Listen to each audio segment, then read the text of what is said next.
For decades, we've been told the same story. Nicolae and Elena Ceaușescu, Romania's final communist rulers, tried, found guilty, and shot.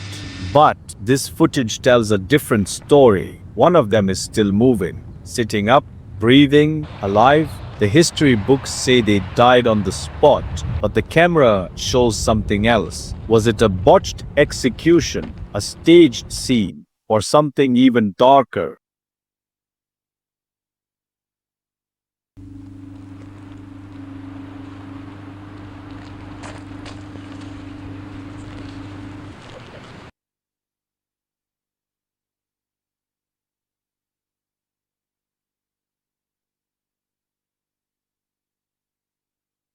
Now let's see what history says happened, and then you decide who's lying. It's the middle of December 1989. We're in the Palace Square in Bucharest, and it's nearly freezing. Over 50,000 people have been brought here. Many were taken straight from schools or their workplaces. Some have been standing in the cold for more than 5 hours, and they're all waiting for one man. Nicolae Ceaușescu. For 24 years, he's ruled Romania with an iron fist. A few days earlier, protests broke out in Timișoara after a local priest criticized Ceaușescu. When locals resisted his arrest, Ceaușescu's soldiers opened fire. Now news have spread and protests are erupting across the country. Desperate to restore his image, Ceaușescu calls for a mass rally in Bucharest to be broadcast live on national television. It'll be the biggest mistake of his life. Ceaușescu steps out onto the balcony as he waves to the audience to the sound of almost deafening cheers. But something's off. Almost everyone in the crowd is standing completely still except for a few people in the front rows. The cheering is fake. It's actually a pre-recorded track blasting from huge speakers around the square. Then Ceaușescu starts his speech, and at first things seem to be going rather well. But then just as he's in the middle of thanking the organizers of the rally, screams can be heard from somewhere back in the crowd.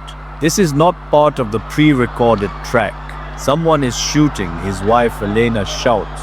They're entering the building. His security guard says, off camera, demonstrators have broken through barriers and are heading toward the Central Committee building, right where Ceaușescu is standing. The cameraman has had specific instructions to point it toward the sky if something unexpected happens.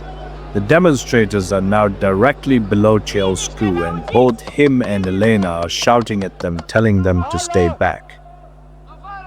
This is a provocation, Nicolae says to himself as he and his wife continue to shout at the demonstrators.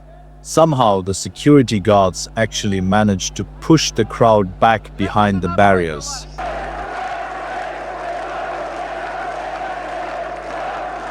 But it's too late. And even as Ceaușescu continues his speech by announcing sudden wage increases and higher pensions, after the speech ends, many in the crowd refuse to go home. They've had enough of the lies, the repression, and of Ceaușescu. They spread through Bucharest, shouting things like for freedom.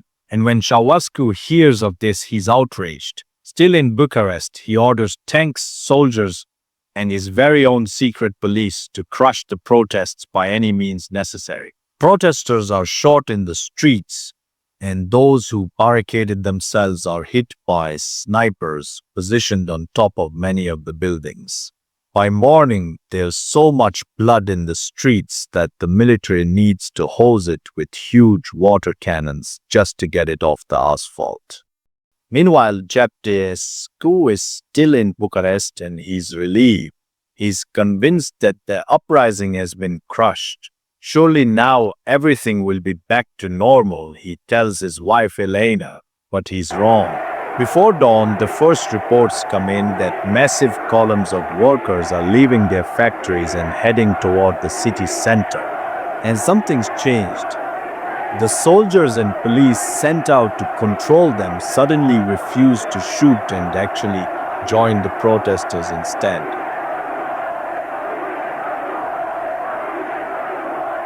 Ceaușescu immediately holds a crisis meeting with the remaining members of the Communist Party's Pilot Bureau in the Central Committee building.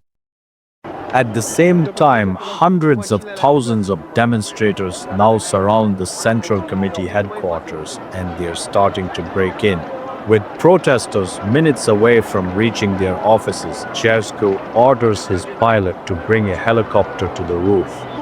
Both Nicolae and Elena are visibly shaken and have to be carried aboard by their bodyguards.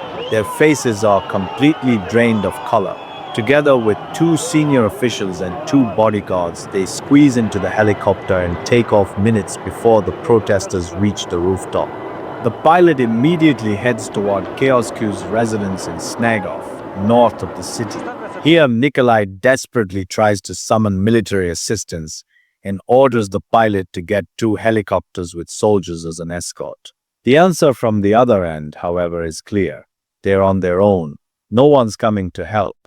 The pilot convinces the Ceaușescus to take off again quickly, leaving the two officials behind to lighten the load. Nicolae instructs the pilot to fly toward the western city of Tetu, hoping to reach a loyal garrison. But suddenly a message crackles over the radio. All flights are grounded. Any unidentified aircraft will be shot down, and so they have to land. The pilot puts them down by a road between Bucharest and Targov. And with that, the Ceaușescus now find themselves on their own with just two security guards. After a while, they manage to hijack a passing car, a bicycle mechanic, who drives them toward the town of Târviș. On the way, the Ceaușescus listen in horror as the car radio plays a news report about the uprising's victory in Bucharest. The bicycle mechanic suggests they hide at an agricultural institute on the outskirts of the city. When they arrive, the institute director shoves the couple into a room and locks the door, trapping them inside. Shortly after, local police arrest both Ceaușescus and hand them over to a nearby military barracks in the city for the next few days. The new government is determined to bring both to trial as quickly as possible. And so, the day after their capture, ICU, the new head of state, signs a decree establishing an extraordinary military tribunal to be carried out immediately at the barracks where they're held. Here they're accused of genocide, of destroying the country's economy, and attempting to flee with over $1 billion in foreign banks. As their crimes are read to them, Nicolae simply laughs. The trial is brief and largely for show. It lasts about 2 hours and takes place without any real possibility for defense or appeal. Ceaușescu himself refuses to recognize the court and calls it illegal.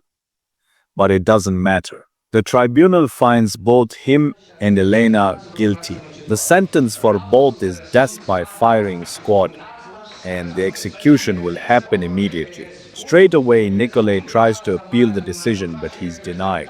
Before being led out of the room, Nicolae turns to the guards and says he wants to be executed alongside Elena. They accept. Meanwhile, a soldier returns with rope to tie their hands.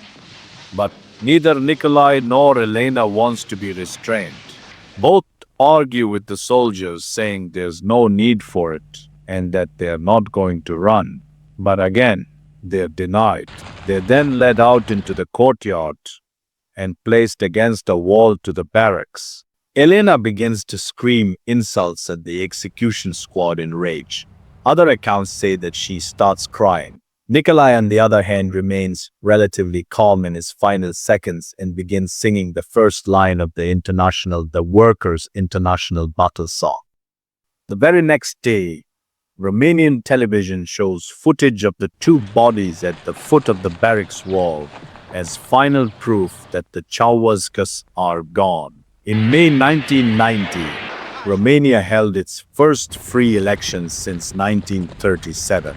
Over the next 2 decades, it joined NATO, entered the European Union, and began rebuilding,